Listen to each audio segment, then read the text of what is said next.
Hello बच्चों, कैसे हो आप। आज स्टार्ट करते हैं क्लास 12th केमिस्ट्री का नेक्स्ट लेक्चर। इस खूबसूरत सी सुबह में एक खूबसूरत सा लेक्चर।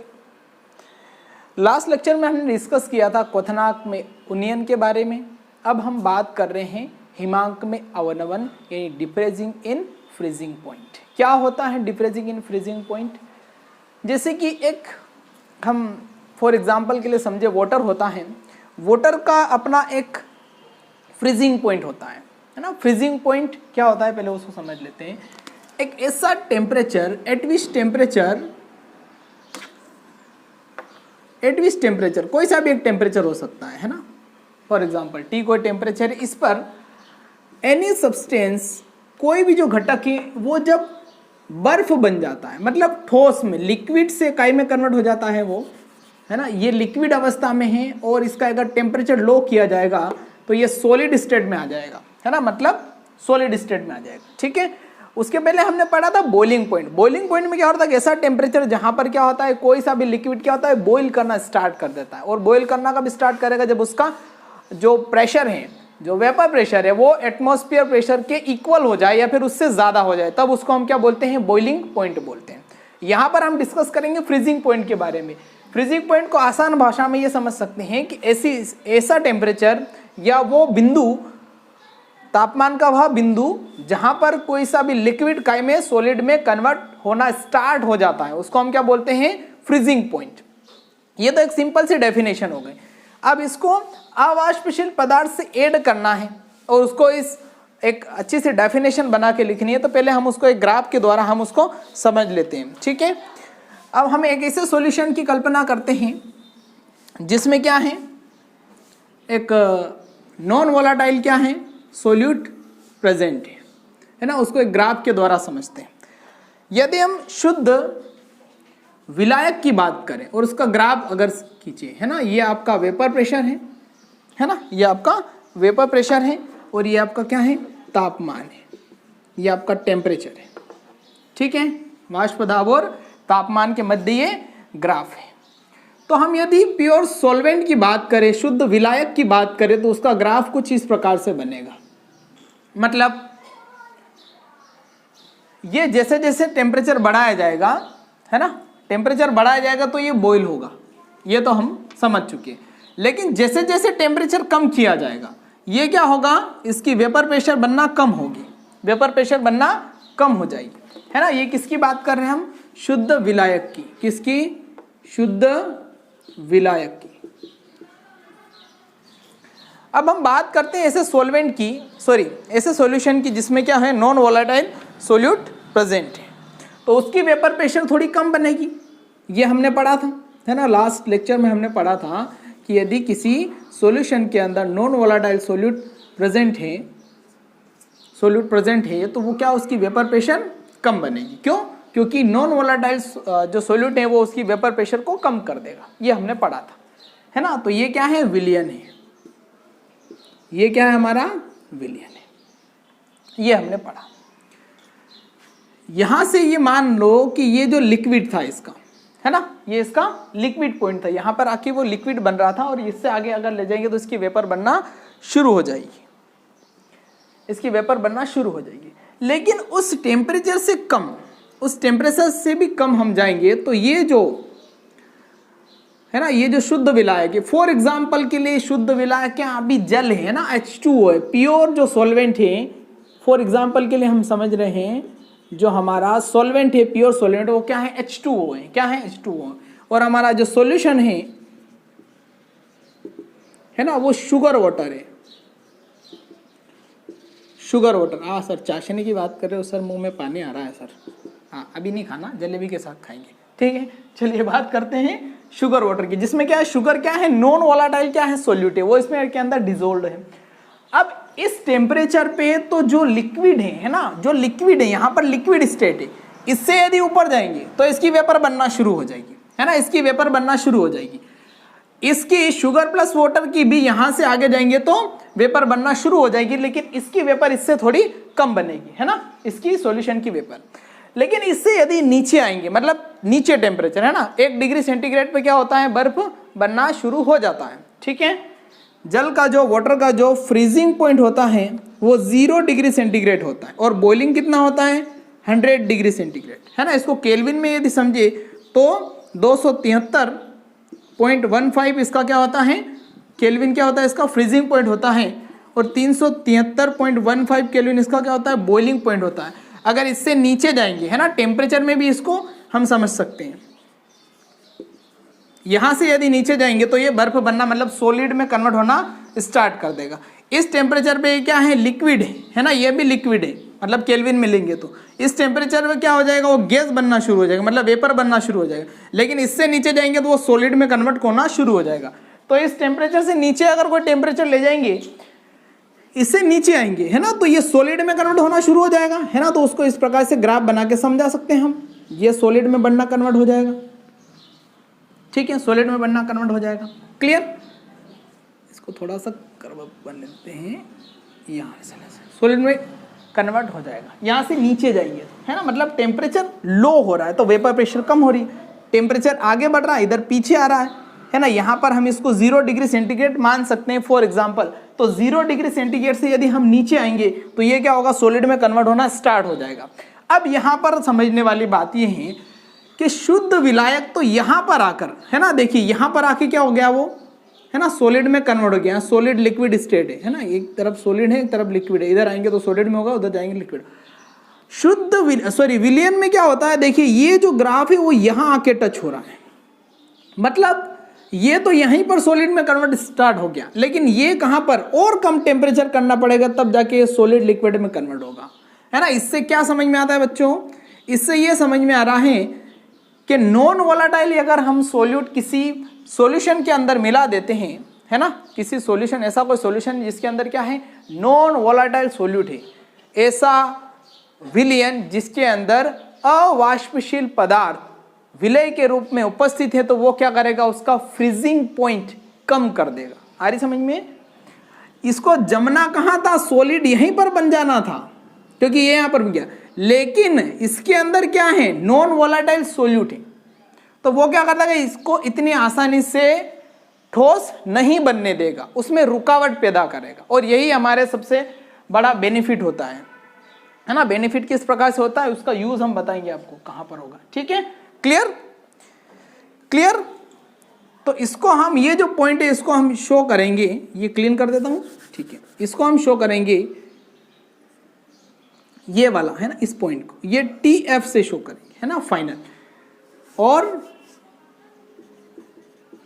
तापमान, और ये वाला जो पॉइंट जहां पर ये मिल रहा है उसको हम T0F से रिप्रेजेंट करेंगे, T0F से रिप्रेजेंट करेंगे। F से क्यों रिप्रेजेंट करेंगे, फ्रीजिंग पॉइंट और ये टेम्परेचर। यहां पर तो शुद्ध विलायक का फ्रीजिंग पॉइंट ये वाला पॉइंट, और यहां पर विलियन का। और आप जानते हो हम हमेशा इसी प्रकार से लिखते आए हैं, अगर नोट लगा दिया मतलब किसकी बात हो रही है, प्योर की बात हो रही है। अगर नोट नहीं है मतलब वो किसकी बात हो रही है, प्योर नहीं है, उसमें कोई भी सब्सटेंस क्या डिसॉल्व है, मतलब घुला हुआ है, ठीक है। इन दोनों के बीच के डिफरेंट को हम बोलेंगे डेल्टा TF। क्लियर है ना, इन दोनों के बीच के डिफरेंट को ग्राफ आप बना लीजिए, सॉरी अभी मत बनाइए, है ना, 2 मिनट, अभी हमें इसकी डेफिनेशन लिखनी है। TF है ना, इन दोनों के बीच को हम TF बोलेंगे। क्लियर, ठीक है।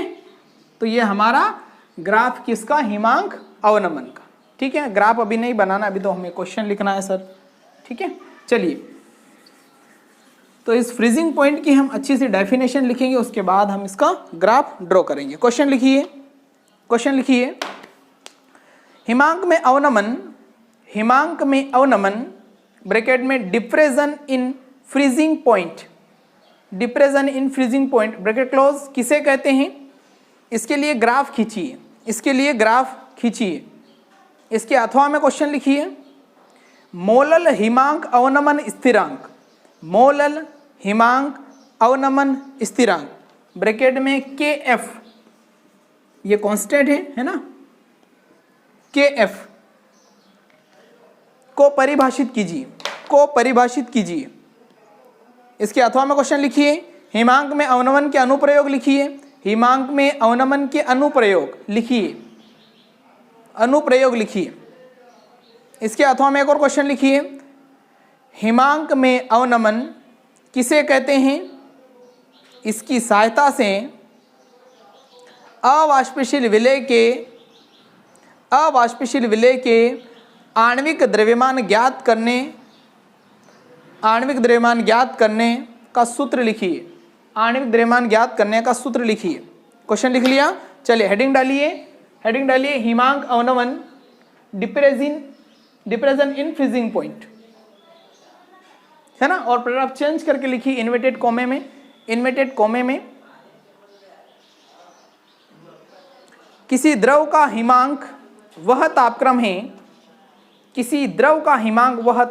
है, वह टेम्परेचर है ना, जिस पर ठोस तथा द्रव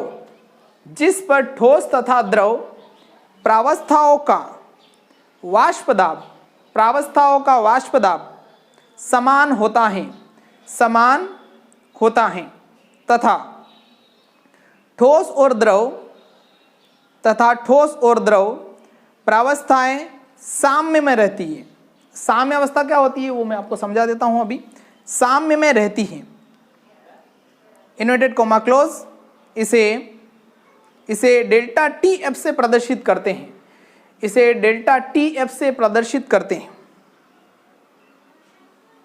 ठीक है। एक बार रिपीट कर रहा हूं, किसी द्रव का हिमांक वह तापक्रम है जिस पर ठोस तथा द्रव प्रावस्थाओं का वाष्प दाब समान होता है तथा ठोस और द्रव प्रावस्थाएं साम्य में रहती है, इन्वर्टेड कॉमा क्लोज, इसे डेल्टा टी एफ से प्रदर्शित करते हैं, है ना। देखिए यहां पर एक ऐसी स्थिति, साम्य का मतलब समझिए, साम्य का मतलब ऐसा बिंदु जहां पर हम कंफ्यूज होते हैं या हम नहीं बता सकते कि यहां पर सॉलिड है या लिक्विड है, ऐसा बिंदु। ऐसा एग्जांपल मैं आपको देता हूं, आपने कभी भी सॉफ्ट ड्रिंक की बोतल खरीदी होगी। सॉफ्ट ड्रिंक मतलब थम्स अप, कोका कोला, हाँ सर बहुत सारी पीते हैं हम गर्मी के दिनों में, इस बार नहीं पी पाए कोरोना की वजह से। तो इसको जब हम शेक करते हैं, जब हिलाते हैं, तो यहाँ पर एक डॉट मतलब बूंदों जैसी पानी का स्ट्रक्चर बन जाता है। इस पानी के अंदर क्या होते हैं, वायु के बुलबुले भी होते हैं और लिक्विड भी होता है। तो ये जो स्थिति यहाँ पर हम नहीं बता सकते कि यहाँ पर प्योर गैस है या प्योर लिक्विड है ना, तो इसको बोलते हैं साम्य। क्या बोलते हैं? साम्य, ठीक है। तो यहां पर फ्रीजिंग पॉइंट किसको बोलते हैं? प्रावस्थाओं की एक ऐसी कंडीशन के तापमान पर ठोस और द्रव, है ना, सॉलिड और लिक्विड क्या होते हैं, साम्य में रहते हैं। यहां पर देखिए ये पॉइंट ऐसा है जहां पर सॉलिड और लिक्विड क्या है, साम्य में है ना, ऐसा पॉइंट। यहां पर उधर जाएंगे तो लिक्विड, इधर जाएंगे तो सॉलिड, यहां पर भी ऐसा ही है। तो इसी को हम क्या बोलते हैं, डिप्रेशन इन फ्रीजिंग पॉइंट। चलिए पैराग्राफ चेंज करके लिखिए, जब किसी द्रव में, है ना, जब किसी द्रव में, ग्राफ अभी नहीं बनाना है, ठीक है, जब किसी द्रव में अवाष्पशील ठोस मिलाया जाता है तो जो विलयन प्राप्त होता है, कॉमा, उसका वाष्प दाब कम होता है। विलयन का तापक्रम कम करने पर इसका वाष्प दाब कम होने लगता है। विलयन का तापक्रम कम करने पर इसकी वेपर प्रेशर कम होने लगती है ना, वाष्प दाब कम होने लगता है तथा यह एक तापक्रम पर ठोस में परिवर्तित होता है, कोमा, जिसे विलयन का हिमांक कहते हैं, पूर्ण विराम। विलयन का हिमांक, ऐसा लिखिए, विलयन का हिमांक शुद्ध द्रव के हिमांक से कम होता है। विलयन का हिमांक, है ना, विलयन का हिमांक शुद्ध द्रव के हिमांक से कम होता है, देखिए इससे भी कम होता है, क्योंकि विलयन का वाष्प दाब शुद्ध द्रव के वाष्प दाब से कम होता है ना, क्योंकि विलयन का जो वाष्प दाब है, वेपर प्रेशर, इसका वेपर प्रेशर यहाँ पर देखिए अभी, है ना, और इसका वेपर प्रेशर यहाँ पर है, ठीक है। तो वेपर प्रेशर कम है तो फ्रीजिंग पॉइंट भी कम है। किसका? विलयन का। किसके मुकाबले? शुद्ध विलायक के मुकाबले। शुद्ध विलायक तथा विलयन के हिमांक के अंतर को हिमांक में अवनमन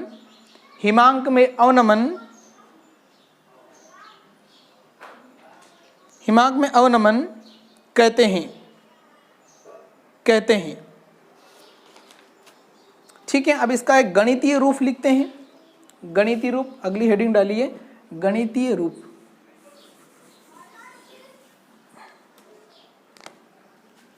गणितीय रूप।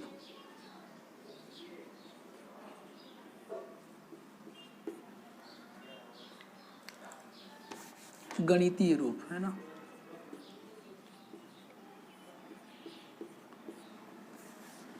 चलिए इसमें लिखिए, माना कि शुद्ध द्रव का हिमांक T0F है तथा विलयन का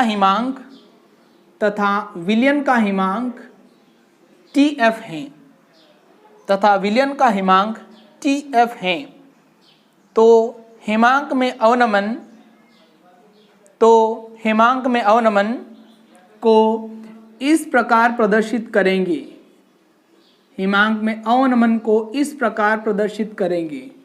अर्थात प्रदर्शित करेंगे, उसके बाद में नीचे लिखना यहाँ पर अर्थात, और delta TF is equal to T0F minus TF।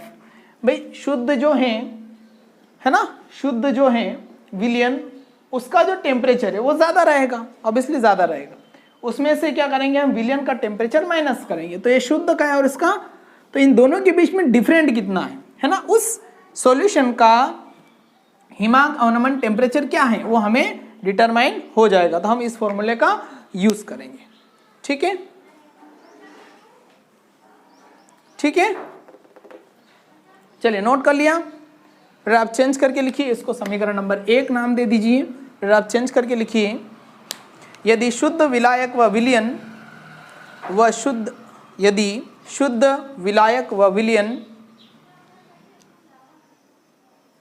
विलयन की वाष्पदाब तथा तापक्रम के मध्य ग्राफ खींचा जाए तो वह इस प्रकार प्राप्त होगा। ऐसा कर लीजिए, इस प्रकार प्राप्त होगा। ठीक है, उसके बाद में ग्राफ बना लीजिए, है ना। ग्राफ का नाम दे दीजिए हिमांक अवनमन।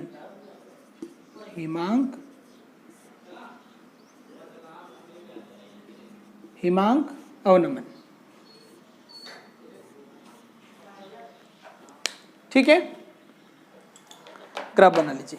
चलिए ग्राफ बना लिया, अब अगली हेडिंग डालिए। इसको क्लीन कर दें, अगली हेडिंग डालिए, हिमांक में अवनमन व मोललता के बीच संबंध।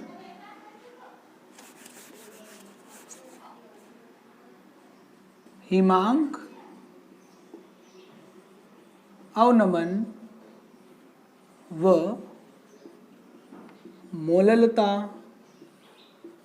के मध्य संबंध है ना। ये संबंध हमने क्वथनांक में उन्नयन में भी बताया था। ठीक है, फिर आप चेंज करके लिखिए, ये हेडिंग डालिए और फिर आप चेंज करके लिखिए, प्रयोगों के आधार पर यह पाया जाता है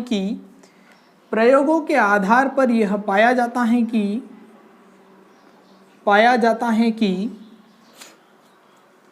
विलयन के हिमांक का अवनमन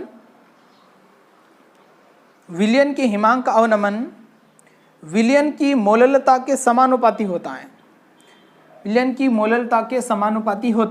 ना। डेल्टा TF है ना, किसके समानुपाती होगा? M क्या है? मोलालिटी के बारे में हमने बता रखा है कि 1000 ग्राम विलायक में उपस्थित विलेय के मोलों की संख्या है ना, उसको क्या बोलते, जितने मोल होंगे किसके मोल? सोल्यूट के, है ना, सोल्यूट के। हम कोलिगेटिव प्रॉपर्टी पढ़ रहे हैं, कौन सा विलय होगा ये बात डिपेंड नहीं करती है, बात ये डिपेंड करती है कि विलय कितनी मात्रा में, जितनी मात्रा में ज्यादा होगा उतना वो फ्रीजिंग पॉइंट को कम करेगा। क्लियर है?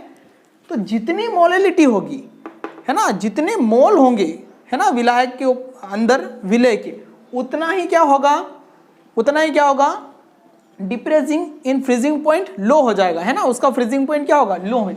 तो ये फ्रीजिंग पॉइंट किसके ऊपर डिपेंड कर रहा है ना, मोलिलिटी के ऊपर डिपेंड कर रहा है, तो इसके समानुपाती होता है। ठीक है, ये नोट कर लीजिए। या फिर हम इसको डेल्टा टी एफ, ये कांस्टेंट हटा देंगे, है ना, सॉरी कांस्टेंट क्या, समानुपाती का चिन्ह हटाएंगे तो कांस्टेंट लगेगा, के एफ और ये एम। ठीक है, इसको समीकरण नंबर 2 नाम दे दीजिए। ठीक है, जहां m इजिकल टू क्या है, जहां m बराबर मोललता है, मोललता है, मोलालिटी है, मोलालिटी है, और के एफ क्या है, मोलल हिमांक अवनमन स्थिरांक। के एफ इजिकल टू मोलल हिमांक अवनमन स्थिरांक। ठीक है, मोलल हिमांक अवनमन स्थिरांक। इसको एक और नाम दिया जाता है मोलल क्रायोस्कोपिक स्थिरांक, है ना, 2 नाम से इसको शो किया जाता है। तो दोनों हमने लिख लिए। क्लियर? अब कहीं एग्जाम में के एफ की डेफिनेशन पूछी जाती है कि के एफ को डिफाइन कीजिए, इसकी यूनिट, है ना, एमपी बोर्ड में तो नहीं पूछी जाती, पर फिर भी कभी पूछी जाए तो हम इसकी एक डेफिनेशन लिख लेते हैं। ठीक है, ये नोट कर लिया।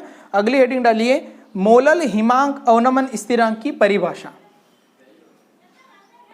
मोलल हिमांक अवनमन स्थिरांक की परिभाषा डाल लीजिए, मोलल हिमांक अवनमन स्थिरांक की परिभाषा। ठीक है ना, के एफ, मोलल हिमांक अवनमन स्थिरांक, ब्रैकेट में यहां पर के एफ कर लीजिए, है ना, के एफ की परिभाषा, डेफिनेशन। ठीक है, फिर आप चेंज करके लिखिए इन्वर्टेड कॉमे में, इन्वर्टेड कॉमे में लिखिए, किसी विलयन का मोलल हिमांक अवनमन, किसी विलयन का मोलल हिमांक अवनमन इस विलायक के हिमांक में हुई उस कमी के बराबर हैं, जो बराबर हैं कोमा, जो एक मोल अवाष्पशील विलेय को 1000 ग्राम विलायक, 1000 ग्राम विलायक में घोलने पर प्राप्त होती हैं, inverted comma close, inverted comma close. यदि m इजिकल टू 1 हो तो समीकरण 2 से, समीकरण 2 क्या थी हमारी, समीकरण 2 थी delta T F is equal to K F into M, है ना, m की वैल्यू हम क्या रख देंगे, 1 रख देंगे, delta T F is equal to K F, है ना, तो किसके बराबर हो गई, है ना, इसके बराबर, delta T F is equal to K F के बराबर। और ये किसके ऊपर डिपेंड कर रहा है, इसको, इसकी मोललिटी यदि 1 मान ली जाए, इसकी मोललिटी क्या मान ली जाए, 1 मान ली जाए, है ना, तो ये इसके बराबर है ना, एक दूसरे के इक्वल है। इसकी यूनिट पूछी जाती है एग्जाम में, यूनिट, इकाई, है ना, तो इसकी इकाई होती है केल्विन किलोग्राम पर मोल, या फिर इसको इस प्रकार से भी लिख सकते हैं, है ना, मोल, या फिर इसको केल्विन किलोग्राम मोल इनवर्स, है ना। अभी ये इसके अपॉन में है, ये इसके अपॉन में, इसको ऊपर ले जाएंगे तो ये माइनस का मोल। क्लियर? क्लियर?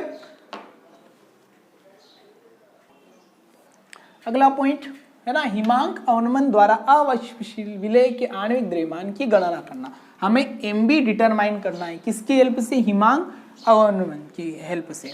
जैसे कि हमने क्वथनांक में स्थिरांक की हेल्प से क्या MB ज्ञात किया था, उस प्रकार से हम यहाँ पर भी इसकी MB की वैल्यू डिटरमाइन करेंगे हिमांक अवनमन से। ठीक है, तो हेडिंग डालिए और लिखिए, आप चेंज करके लिखिए, माना कि WA ग्राम विलायक, माना कि WA ग्राम विलायक में WB ग्राम विलेय घुला है, WB ग्राम विलेय घुला है तथा विलेय का आणविक द्रव्यमान MB हो तो समीकरण 2 क्या है हमारी, delta TF is equal to KF into M। ठीक है, M हम जानते हैं कि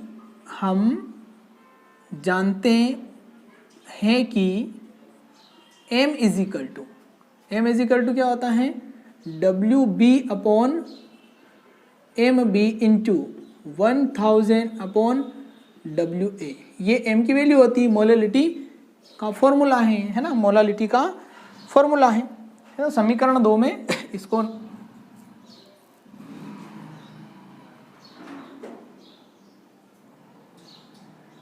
चलिए आगे बढ़िए।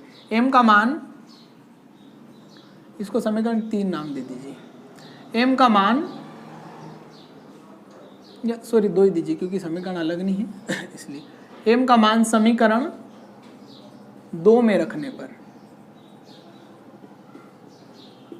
है ना, समीकरण 2 में रखने पर, जहां पर आप यदि कोई भी नाम नहीं देते हो तो भी समीकरण हम वहीं से उठाएंगे, इसलिए इसको नाम छोड़ दीजिए, मत दीजिए, है ना। समीकरण 2 में रखने पर, समीकरण 2 क्या है हमारी, delta TF is equal to, है ना, KF into WB into 1000 upon MB into WA। ठीक है, हमें ज्ञात क्या करना है, MB ज्ञात करना है, तो MB is equal to WB into 1000, sorry इसको KF को भी ले लीजिए इसमें, MB is equal to KF into WB into 1000 upon MB into, sorry MB की जगह डेल्टा TF आएगा, डेल्टा TF इंटू WA आएगा। ठीक है, ये हमारी इक्वेशन है ना, इसको समीकरण नंबर 3 नाम दे दीजिए। ठीक है, लिखिए, नीचे लिखिए, समीकरण 3 की सहायता से अवाष्पशील विलेय के आणविक द्रव्यमान की गणना की जा सकती है, ठीक है। तो ये हमारा फॉर्मूला। अब इसका हम एक अच्छा सा न्यूमेरिकल कर लेते हैं, ठीक है, नोट कर लीजिए आप। न्यूमेरिकल सोल्व करने से पहले हम इसके एप्लीकेशन लिख लेते हैं। एप्लीकेशन यानी अनुप्रयोग, है ना, एप्लीकेशन का मतलब नहीं प्रिंसिपल को एप्लीकेशन लिखनी है ना, एप्लीकेशन का मतलब इसके अनुप्रयोग, उपयोग, महत्व, है ना, एक ही चीज होती है। तो इस हिमांक अवनमन को हमने इतनी रिसर्च करके हमने इसको डिस्कवर किया, या साइंटिस्ट ने इतनी मेहनत की, इतने प्रैक्टिकल किए लैब में, तो इसका यूज़ क्या है ना, क्यों हम इतना पढ़ रहे हैं। तो देखिए, कोई चीज़ कम टेम्परेचर पे ठोस लिक्विड जम जाती है ना, जैसे उसको आप पानी को रखा आपने और पानी को ज़्यादा टेम्परेचर हो गया तो वो बर्फ बन गया, आपको वो पानी किसी काम का नहीं है। हम उसमें एक ऐसा अवाष्पशील पदार्थ मिला देंगे जो उसको क्या करेंगे, कुछ हद तक, है ना, मैं ये नहीं बोल रहा बिल्कुल नहीं जमने देगा, कुछ हद तक, मतलब ज़्यादा टेम्परेचर भी लो हो जाएगा तब भी वो सॉलिड नहीं बनेगा, तो हम उसका उपयोग कर सकते हैं दैनिक जीवन में, है ना।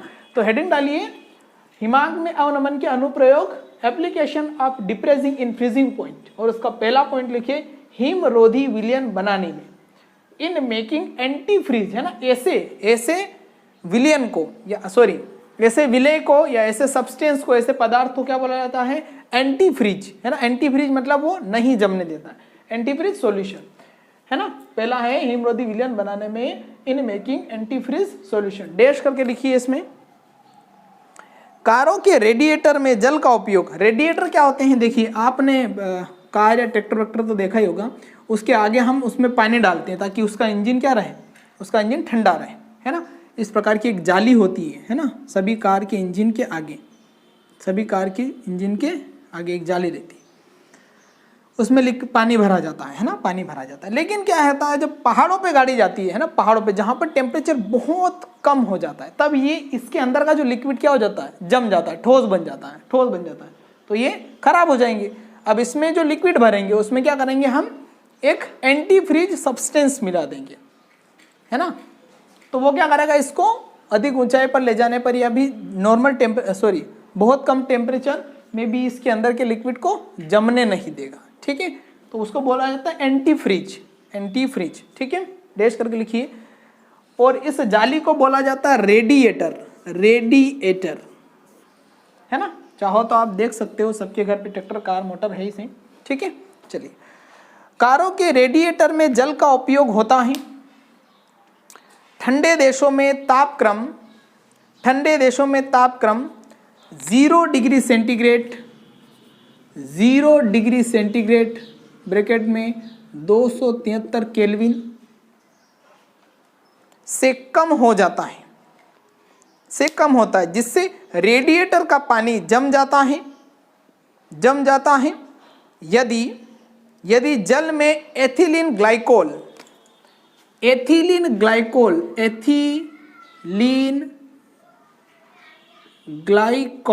ये क्या है? एक एंटी फ्रीज सब्सटेंस है ना, एंटी फ्रीज सब्सटेंस है। इसको यदि किसी विलयन के अंदर मिला देंगे तो ये क्या करेगा? उसको इतनी आसानी से बर्फ नहीं बनने देगा, उसको जमने नहीं देगा। यदि जल में एथिलीन ग्लाइकोल की उपयुक्त मात्रा मिला देते हैं तो जल 0 डिग्री सेंटीग्रेड पर नहीं जमता है तथा रेडिएटर ठीक प्रकार से कार्य करता है। अतः एथिलीन ग्लाइकोल हिमरोधी ब्रैकेट में एंटी फ्रीज कहलाता है। हिमरोधी ब्रैकेट में एंटी फ्रीज कहलाता है ना। हिमरोधी मतलब इसका विरोध करता है, ठीक है। तो पहली एप्लीकेशन ये है हमारी, ठीक है। दूसरा है सड़कों पर जमे बर्फ को पिघलाने में, है ना। जैसे ऑस्ट्रेलिया अमेरिका में क्या बर्फबारी होती है तो उसमें बहुत सारा बर्फ सड़कों पर जम जाता है, जिससे कारें निकल नहीं पाती हैं। तो एक तो कर रहा है उसको आसानी से जमने नहीं देता है ना, तो हम उसमें क्या कर देंगे? ऐसा लिक्विड उसके ऊपर या तो उसका स्प्रे कर दिया जाता है ना, या ऐसा लिक्विड उसके ऊपर डाल दिया जाता है जो उस बर्फ को क्या कर देता है? पिघला देता है, क्योंकि वो क्या है? एंटी फ्रीज है ना, वो कम टेम्परेचर पे उसको लिक्विड बनाता है, ठोस नहीं रहने देता है, ठीक है। तो अगली हेडिंग डालिए, सड़कों पर जमे बर्फ को पिघलाने में। In melting of ice on road dash करके लिखिए इसमें।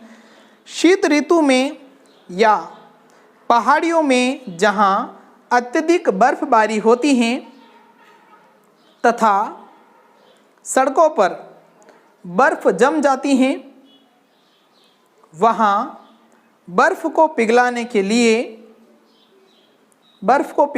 लिए साधारण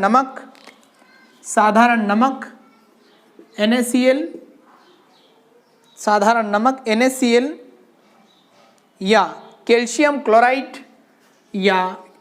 क्लोराइड ब्रैकेट में CaCl2 कैल्शियम क्लोराइड को बर्फ के ऊपर फैलाया जाता है। इसका कारण यह है कि नमक बर्फ मिश्रण का हिमांक बहुत कम होता है। नमक और बर्फ दोनों को मिक्स करने पर उसका हिमांक, उसका फ्रीजिंग पॉइंट क्या हो जाता है? कम हो जाता है, ठीक है। इसका यही कारण है, ठीक है। तो दो इसके यूजेज हैं, यहाँ पर हम इस सिद्धांत को या इस कोलिगेटिव प्रॉपर्टी को लागू कर सकते हैं, ठीक है। अब हम इसका एक न्यूमेरिकल सोल्व करते हैं। चलिए क्वेश्चन लिखिए, क्वेश्चन लिखना पड़ेगा है ना, इसकी साइज कम है इसलिए क्वेश्चन लिखना पड़ेगा। एक मोटर कार के रेडिएटर में 10 लीटर जल भरा है। एक मोटर कार के रेडिएटर में 10 लीटर जल भरा है। बहुत अत्यधिक सर्दी में किसी दिन जब तापमान -10 डिग्री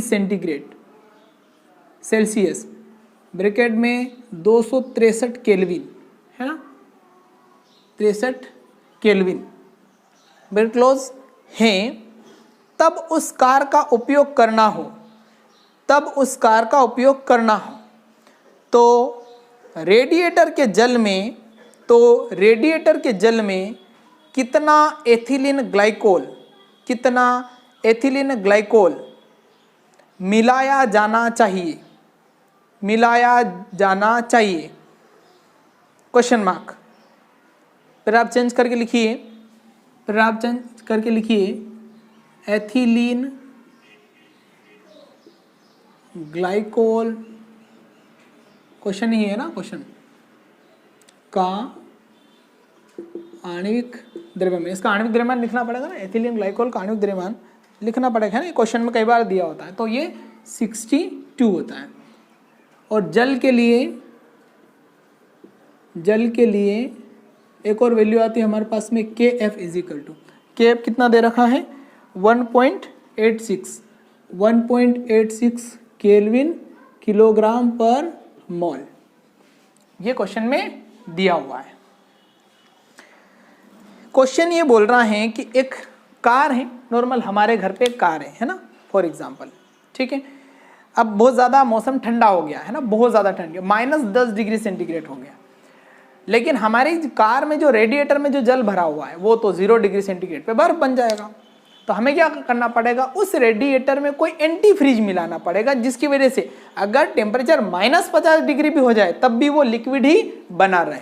तो भाई कितना एंटी फ्रीज मिलाया जाए उसके अंदर, है ना, कितना मिलाया जाए ताकि उस टेम्परेचर पे वो काम कर पाए, है ना, वही हमें बताना है ना, उसकी मात्रा बतानी है, ठीक है। तो पहले चेंज करके लिखिए, सोल्व करते हैं इस क्वेश्चन को, ठीक है। लिखिए, हमें उस विलयन की मोललता ज्ञात करनी है, जिसका हिमांक 263 केल्विन है। अतः जल का हिमांक में अवनमन डेल्टा TF है ना, delta TF is equal to KF into M है ना, ये हमारा फॉर्मूला। और हमें ज्ञात क्या करनी है, मोललता ज्ञात करनी है ना। तो M इजिकल टू है ना डेल्टा TF अपॉन KF है ना, इसको इसके अपन भेज देंगे M है ना। तो M की वैल्यू हमें ज्ञात करनी है। हमारे पास KF है, हमारे पास डेल्टा TF नहीं है, तो सबसे पहले डेल्टा TF ज्ञात करते हैं, है ना, डेल्टा TF क्या करते हैं। तो डेल्टा TF इजिकल टू होता है डेल्टा T0F माइनस TF, ये हमारा फॉर्मूला है ना, इसको ज्ञात करने का। TF की वैल्यू दे रखी है, कितनी दे रखी है 263। अब देखिए जल के लिए है ना, जल के लिए हिमांक क्या होता है, जल का हिमांक फ्रीजिंग पॉइंट क्या होता है, 0 डिग्री सेंटीग्रेड। इसको केल्विन में बताओ, केल्विन में 273 केल्विन है ना। तो ये प्योर का है और ये सॉल्यूशन का है, तो सॉल्यूशन का तो दे रखा है 263 केल्विन, प्योर का हमें पता है ना। तो डेल्टा TF हम डिटरमाइन कर सकते हैं, डेल्टा TF इजिकल टू यहाँ पर क्या होगा 273 माइनस 263 है ना। तो डेल्टा TF की वैल्यू क्या आ जाएगी, delta TF is equal to 10 kelvin आ जाएगा, है ना, ठीक है। इसको चाहो तो समीकरण एक नाम देख सकते हो, नहीं दो तो कोई दिक्कत नहीं। अब यहाँ पर हम क्या करेंगे, डेल्टा TF का मान रखने पर है ना, डेल्टा TF का मान रखने पर, डेल्टा TF क्या दे रखा है मेरा question, M is equal to delta TF upon क्या है KF, तो M is equal to 10 upon KF की वैल्यू 186, ठीक है। इसको हटा देंगे तो M की वैल्यू क्या आ जाएगी 1000/186, ठीक है। इसको डिवाइड कर देते हैं, तो डिवाइड करने पर हमारे पास वैल्यू आ रही है, M की वैल्यू हमारे पास आ रही है 5.376 मोल, है ना, पर केजी है ना, मोल पर केजी है, क्योंकि ये मोलालिटी है, लीटर नहीं है। लीटर किस में होता है, मोललता में होता है, सॉरी मोलरता में होता है, ठीक है। अब ये M की वैल्यू आ गई, M की वैल्यू हमारे पास आ गई है, तो ये M की वैल्यू किसके लिए, केवल 1 किलोग्राम के लिए, कितना 1 किलोग्राम के लिए। यहां पर हम बता रहे हैं कि 5.376 मोल पर केजी, मतलब 1 किलोग्राम के लिए हमारे पास कितना टोटल कितना है जल, टोटल कितना है जल 10 किलोग्राम है या 10 लीटर है ना, तो उसका इसके साथ में मल्टीप्लाई कर देंगे। तो इसके नीचे एक लाइन लिखिए, यहां तक नोट करने के बाद कर लिया, चलिए इसके नीचे एक लाइन लिखिए, अतः 1 किलोग्राम जल में 5.376 मोल ग्लाइकोल मिलाया जाना चाहिए तथा रेडिएटर के 10 किलोग्राम जल के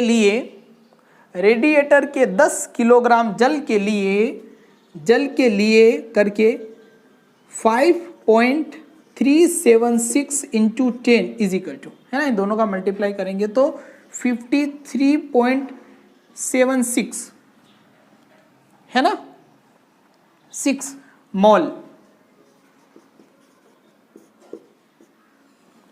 मोल मिलाना पड़ेगा।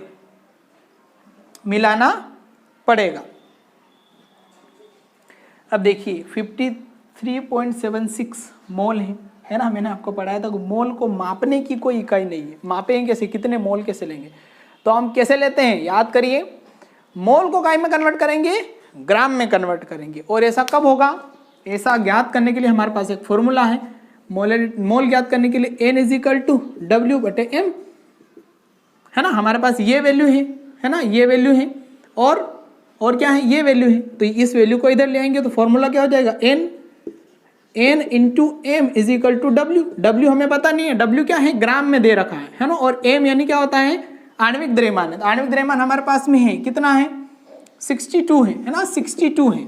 मोल हमने निकाल लिए हैं तो 62 और इनका मल्टीप्लाई कर देंगे, है ना। तो नीचे एक लाइन लिखिए, मोल को ग्राम में बदलने पर